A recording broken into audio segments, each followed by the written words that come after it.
Bonsoir à tous.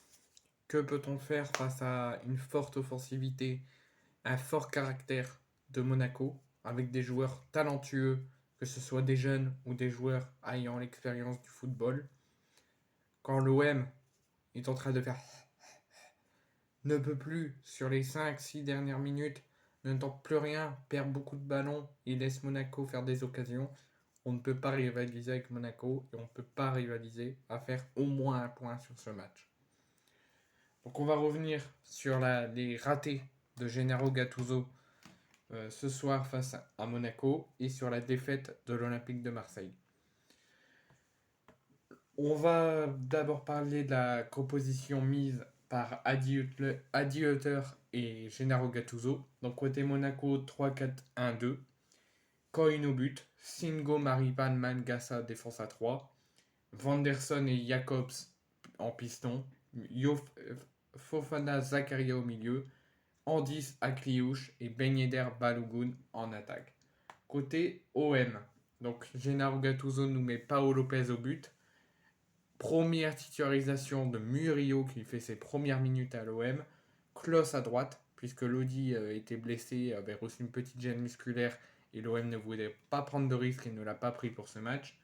Mbemba et Gigot, Veretout, Rongier, Unai, Correa, Aubameyang, Ndiaye. Moi déjà sur cette composition, ça ne va pas. Tu ne mets pas Correa, Aubameyang, Ndiaye. Ndiaye, il a fait un match de dingue, il a marqué son premier but avec l'OM, il était tout heureux, j'étais tout heureux pour lui. Mais ce qui peut marcher, c'est une attaque Aubameyang, Vitinha. Ça va plus vite, il y a plus d'envie, plus de caractère au niveau offensif. Là, Vitinha, je le comprends. L'OM est frustré, l'OM est fatigué sur les 5 dernières minutes, l'OM ne tente quasiment plus rien. Vitinha, il rate tous ses ballons, il fait une très mauvaise entrée. Je le comprends, sur un match d'une telle importance où il faut prendre les 3 points, sinon on va perdre des places, et qu'il faut prendre le maximum de points et éviter de faire 5 matchs consécutifs sans la moindre victoire, parce que la dernière victoire remonte au Vélodrome contre Brest. Je le comprends qu'il a fait une mauvaise entrée, qu'il soit frustré. Tu dois le mettre dans une match d'une telle importance. Si tu veux mettre Iliman Ndiaye, tu le mets en 10. Tu mets deux attaquants comme Monaco, tu mets Ndiaye en 10. Deux attaquants Aubameyang, Vitinha. C'est comme ça. Sur le banc, donc c'était un 4-3-3. Donc sur le banc, côté Gattuso, Vitinha qui doit être titulaire. Ça va beaucoup plus vite en attaque. Il montre plus d'envie. Il aide l'offensivité à se mettre.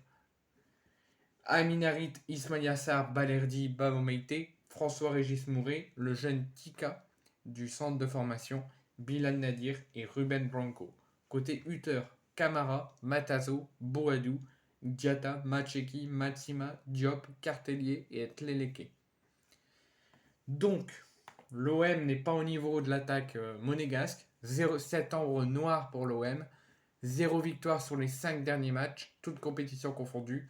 2 défaites et 5 matchs nuls. 3 matchs nuls et 2 défaites. Sur tout le mois de septembre, on n'a gagné qu'un seul match. C'était le match contre Brest. Et sur les 5 derniers matchs du mois de septembre, on n'en a gagné aucun.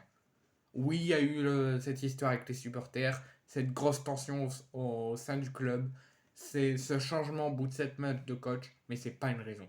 On doit rester focus sur le terrain et on doit rester focus, concentré, à grappiller le maximum de points, remplir les objectifs et laisser l'interne se faire avec les changements de coach, etc. On laisse la direction et tout ça de se faire.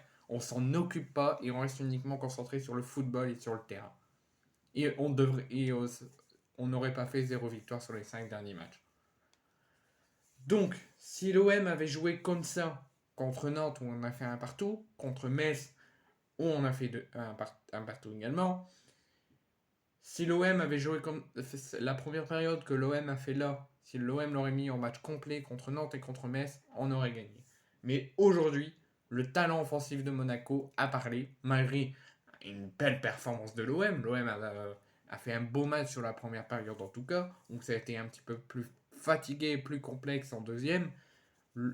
L'OM faisait face à des monégasques survoltés, une attaque offensive survoltée côté monégasque.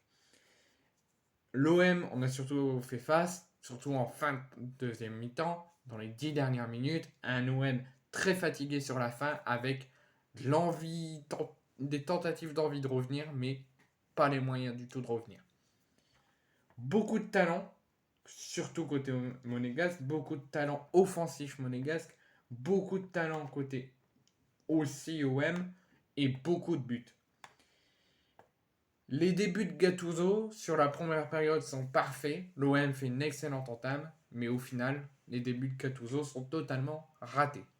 Donc sur cette entame de première période, les débuts de Gattuso sont parfaits parce qu'en 30 secondes, même pas une minute, le Correa temporise au milieu, fait une contre-attaque de l'éclair qui permet un jeu en profondeur sur Aubameyang qui s'engonfre et centre dans la boîte pour Iliman Ndiaye qui marque son premier but avec son club de cœur de l'Olympique de Marseille. Donc l'OM mène 1-0 grâce à un but d'Iliman Ndiaye. Sur la première période, l'OM fait plutôt un bon match.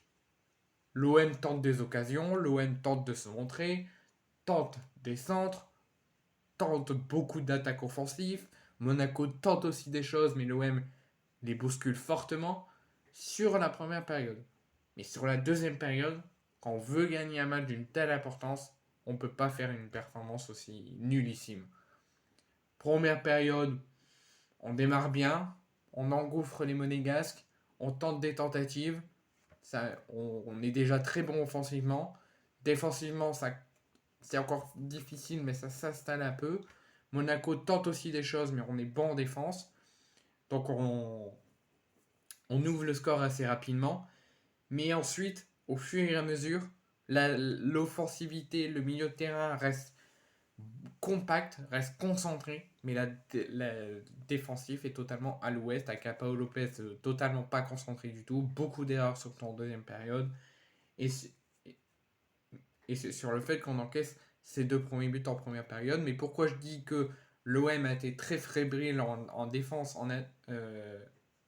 la défense qui est liée au milieu a été un petit peu fébrile et pas trop concentrée en première période, c'est parce qu'on s'est fait encaisser ces 2 buts qu'on aurait pu éviter. Mais au niveau offensif, au niveau de l'agressivité, de l'intensité, l'envie d'aller chercher quelque chose, au moins jusqu'à la mi-temps, ça s'est fortement montré. L'OM a fait une très belle première période. Au niveau offensif, mais au niveau défensif, ça n'allait pas du tout parce on a été trop lent, on n'a pas été concentré. On s'est pris ces 2 buts en première période et c'était totalement mérité. Mais l'OM, pourquoi je dis que l'OM a été bon en première période et n'a jamais rien lâché? Parce que même si l'OM menait, l'OM attaquait, l'OM se faisait bousculer, se prenait des buts, ils étaient tout le temps présents pour revenir à chaque fois et ne jamais rien lâché. La preuve, si l'OM n'aurait pas été du tout concentré, que l'OM aurait été ailleurs, on aurait été mené 2-3-0. Mais à chaque fois que l'OM marquait et que se faisait revenir, ils ne lâchaient rien, ils montraient leur forte agressivité, leur forte envie. Et au final, ils font 2-2 à la mi-temps, parce qu'à chaque fois qu'ils se faisaient revenir, ils revenaient. Donc première période, plutôt, je dirais pas dégueulasse, l'OM a fait sa première période. L'OM, c'est tout le monde, c'est tous les footballeurs, toutes les équipes sont des fois mis en difficulté. L'OM a été mis en difficulté sur le talent offensif monégasque, sur les contre-attaques monégasques, parce que la défense avait du mal à se mettre en place, parce qu'il fallait s'adapter à la première titularisation de Murillo, comment il va jouer, sur l'absence de Lodi, sur le plan de jeu de Gattuso en défense. Donc la défense a été très fortement bousculée avec ses 2 buts, fortement mis en difficulté, mais l'OM n'a jamais rien lâché, l'OM a fait sa première période. Donc je suis assez satisfait, c'est pour ça qu'on dit première frustrante, parce que l'OM méritait de faire un résultat avec tout ce que l'OM a tenté, a essayé en première période au niveau de l'offensif. Il faudra juste impérativement retravailler la défense qui a été fébrile en première mais qui s'est effondrée en deuxième. Donc l'OM fait déjà 2 buts partout à la mi-temps et c'est totalement mérité. L'OM ne méritait pas d'être mené à la mi-temps. Sur la deuxième période, ça a été un petit peu la défense, rien ne s'est arrangé. La défense a essayé de montrer des choses hormis celui qui est en train d'être interviewé, Samuel Gigot, qui de la première à la 90e minute, qui n'a rien lâché, que j'ai rien à lui dire. Sinon la défense, je suis même déçu d'Mbemba. La défense a été un petit peu mise en difficulté et un petit peu compliqué pour eux sur ce match. Donc deuxième période, hormis Gigot et peut-être un petit peu Mbemba qui ont fait leur rôle, la défense était un petit peu pas du tout concentrée et un petit peu fébrile. Sur la deuxième période, c'est un petit peu frustrant. Parce qu'on n'a pas fait du tout le même visage, on n'a pas montré du tout le même visage qu'on a montré en première période. Très peu d'envie. On tente, mais on baisse le jeu, on baisse l'intensité, on descend à chaque fois. On montre très peu d'intensité. C'est les Monégas qui nous écrasent dessus, qui nous survoltent et qui font des contre-attaques à répétition. Tandis que nous, alors qu'en première période on était partout, on montrait vraiment de l'envie, de l'agressivité, de faire un résultat à la mi-temps. Mais sur la deuxième période, ça ne va pas. La défense, ça ne s'arrange pas. Elle devient de plus en plus fébrile. Et l'équipe se met fortement en difficulté, fait beaucoup de bourdes, surtout Paolo Lopez qui pour moi a été sérieux en première mais s'est totalement effondré en deuxième. Il y a eu la blessure d'Iliman Ndiaye, donc sur la deuxième période, c'est vraiment une deuxième période à oublier. Parce que l'OM a tenté des occasions, n'a jamais lâché de tenter des occasions, mais il y avait trop peu de finitions alors qu'on arrivait bien à les concrétiser, bien à les finir en première. On n'a pas réussi en deuxième. En défense, on se faisait prendre des contre-attaques. Offensif, on tentait, mais on avait tellement beaucoup donné d'intensité en première, bah, c'était compliqué. Et sur la fin de match, bah, on a totalement tout lâché. On a laissé Monaco jouer, on a attaqué, mais c'était frustrant parce qu'on n'y arrivait pas. Et au final, bah, l'OM s'incline 3-2. Donc on n'a pas les mots parce qu'on est frustré. On aurait aimé au moins prendre un point. Surtout avec une excellente, je dirais pas excellente, mais une satisfaisante première période avec beaucoup d'envie, beaucoup d'intensité, beaucoup de jeu, beaucoup de contre-attaque. Mais à force d'en mettre beaucoup, beaucoup, beaucoup, beaucoup, normalement on devrait en mettre beaucoup, beaucoup, beaucoup, beaucoup, beaucoup jusqu'à la fin et ne jamais rien lâcher. Mais quand on n'est pas encore à 100% prêt pour oublier tout ce qui s'est passé et essayer de montrer quelque chose, bah on ne peut pas. Donc l'OM va devoir vite se réveiller parce que sur les 5 derniers matchs du mois de septembre, on n'en a gagné aucun. On a gagné qu'un seul match sur le mois de septembre. Sur le standing de l'OM, ça ne devrait pas se passer. On aurait dû au moins remporter 3-4 sur tout le mois de septembre. C'est pas normal qu'on ne l'a pas fait. Donc maintenant, certes, c'est la première de Gattuso, il faut y aller doucement. Mais sur ce match, au vu de la première mi-temps qu'on a fait, on aurait dû continuer, même si on était fatigué, on aurait dû serrer les dents et y aller jusqu'au bout, laisser nos tripes sur le terrain et aller chercher au moins un point. Donc là, on va avoir encore un réveil difficile demain. J'espère qu'on dès demain matin, on se reposera pas et on se mettra tout de suite au combat pour affronter Brighton et gagner. Parce que Brighton, eux aussi, vont vouloir vite se reprendre parce qu'ils ont perdu 6-1 aujourd'hui. Donc ça sera un match beau, un bon choc comme aujourd'hui, avec beaucoup d'intensité, beaucoup de jeu et beaucoup d'envie. Il faudra être sérieux, compact, même si on est fatigué. Il faut dire qu'on s'appelle l'OM, qu'on doit prendre un résultat, qu'on doit montrer qu'on est des joueurs de talent qui ne lâcheront jamais rien.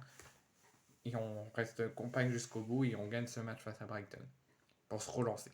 Et après, on gagne le prochain match contre le Havre. Là, il n'y aura pas d'excuses, hein. On reste concentré 90 minutes et même si on refait la même performance, qu'on galère à la fin, qu'on a du mal à attaquer, je veux une victoire et rien d'autre. Là encore, je disais, ouais, l'OM a beaucoup donné, l'OM a été bon, l'OM a beaucoup mis d'intensité, c'est frustrant d'avoir perdu parce qu'on a eu des occasions, on a juste manqué d'efficacité et de finition sur les 10-20 dernières minutes, mais si on ne gagne pas contre le Havre, là il va falloir tous se reposer les points sur la table et tous se remettre en question. On bat le Havre et il n'y aura rien d'autre. C'est victoire obligatoire contre le Havre.